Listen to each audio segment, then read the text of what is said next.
in honor of Scorpio season. This one's going to be for Scorpio placements, Scorpio sun, rising moon. Happy birthday to all the Scorpios. I'm going to use this deck. Never used it before. It was a gift. Thank you. I don't know. It's supposed to be like, I guess, like a specific Scorpio deck, but this one ended up being the first card. There's cute imagery on here. But I'll leave that right there. Listen to your body. It says, according to various Eastern traditions, some parts of us, such as the feet and hands, reflect the entire body, its energies, and its functions. Listen to your body and follow what it tells you. Fix it, pamper it, and rest.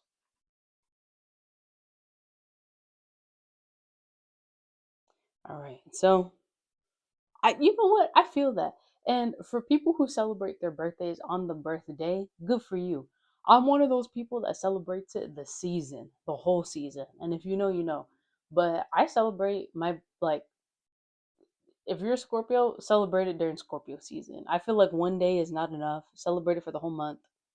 I feel like everybody should do that though. Like every single season, if you're a Sagittarius, celebrate it day one of Sagittarius season. You don't have to wait for your actual birthday. Um, I think everybody should do that. So that's just my 2 cents. But let's see what else is going on for Scorpio. Actually, I'm going to use this deck. I've never used this one in a reading before.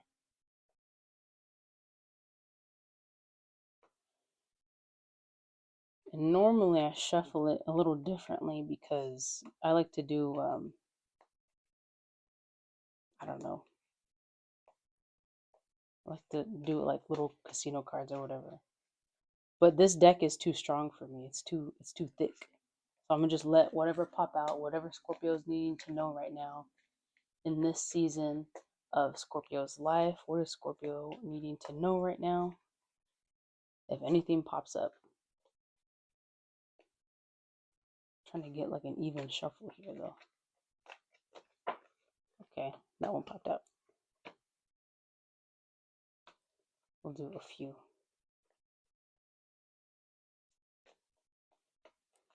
Okay, another one popped out. This one.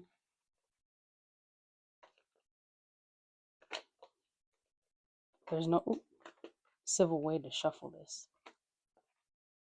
Some of you guys could be experiencing some burnout if you're tired of a job or if you're moving on out. I really feel like this is the end of a chapter for Scorpios, though.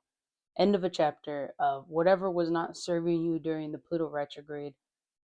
This is what we're left with. We're left with rebuilding. We're left with reconstruction. So that also allows for you to start implementing some blueprints to support a framework for your daydreams. It's about turning dreams into reality, having goals day by day. What is it that you want to do? Where do you want to go from here?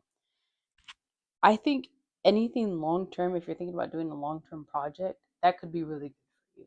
Something that is going to support longevity, stimulation in a multitude of capacities like mental, spiritual, physical, whatever it is. Something that is piques your interest and has sustainability in there. I would shoot for that. So you never know where things can take you. If you're somebody who likes to paint and you're like, this isn't going to go anywhere. I saw somebody recently, they had an art sale in their garage, and it was like the coolest thing I've ever seen because it was all of their own work. Um, and it was just so cool. Like this person had, I mean, I don't know how many paintings they had in there, but it had to have been like 50 paintings or something. But it was just so cool that somebody could put that much time and effort into something. And he was selling paintings. So you never really know where that could segue, what that could introduce you to. At the very least, it's a stress reliever. You should always do what you want to do because you want to do it. I think if you're really lucky to indulge in a pastime that you can monetize and benefit profit off of, that is fantastic. That is the dream. That's the blessing. You know what's so interesting to me? Like if you've ever seen like Animal Planet, Or actually, you don't even have to go that far. If you've ever been to like the beach or honestly the zoo, there's always animals that just lounge around a body of water. And I find that to be so interesting because that is such an innate way to relax and to just be. And when we go on vacation, typically, what do us humans do? We go to the beach to lounge around a body of water, you know? Like, I feel like at the end of the day, we're still living beings and we're meant to enjoy. We're meant to eat foods that bring us satisfaction. We're meant to sightsee. We're meant to indulge in sunsets.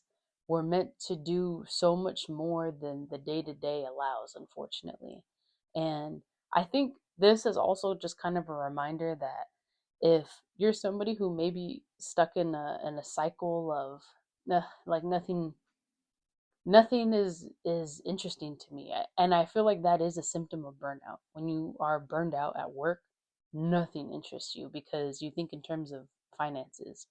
When you want to go out to de-stress, you're thinking, okay, to go out, this is how much it's going to be for the Uber, for the Lyft, this is how much it's going to be for the drinks, this is how much it's going to be for the food, this is how much it's going to be for a new outfit, this is how much it's going to be because I need to go get like lipstick, whatever, whatever. And it's like you think of all the errands you have to run, you think of all the time that you're going to consume, and you think of all the money that you're going to spend, and then you also think about, well, this is how long it took me to make that money, it's not even worth it. You get so turned off you don't even want to go enjoy life. I feel like there's just this burnout period, and you really need something that's going to sustain you long term, that's going to stimulate your body, your mind, your soul. I think that's crucial. But I also, again, you never know where it's going to lead you. If you're able to monetize it, fantastic. But at the very least, I mean, stress has such a way of deteriorating you from the inside out that if you can find something, I mean, dude, for the sake of health reasons, it's worth it, you know? It's totally worth it to just spend an afternoon painting, to just spend an afternoon singing, to do whatever it is that brings you fulfillment. And if you don't have anything right now, that might be a really good task to indulge yourself on when you have the time, is to see what does excite you. So I also feel like that's what this is about. It's about chasing harmony, it's about chasing satisfaction. I think I think going that route right now, there will be more benefits than we can probably see right now. But I think right now is about planting seeds, allowing them to grow and take place. And I really think probably by the next year, you're really going to start to feel it. If the gym doesn't do it for you and you're like, well, I used to play sports as a kid and I missed that, you know, and you go back to doing something, you join, I don't know what they're called, like is YMCA still for kids or is it for adults too? I don't know. But you know, something like that where you join like this community league that could bring you happiness, enjoyment, fulfillment, you know, and also really great for your health as well. So something like that. It's like whatever it is, if it's not satisfying you anymore, it might be good to go back to your roots and see what it is that makes you feel good on the inside because it's going to correlate to the outside. All right, Scorpio. Happy birthday to all the Scorpios. I will try to do more Scorpio readings because um, I love doing that. But I also need to do readings for Cancer and Pisces, I've noticed. So I'll do those. I'll try to do those next. Okay, thank you. Goodbye.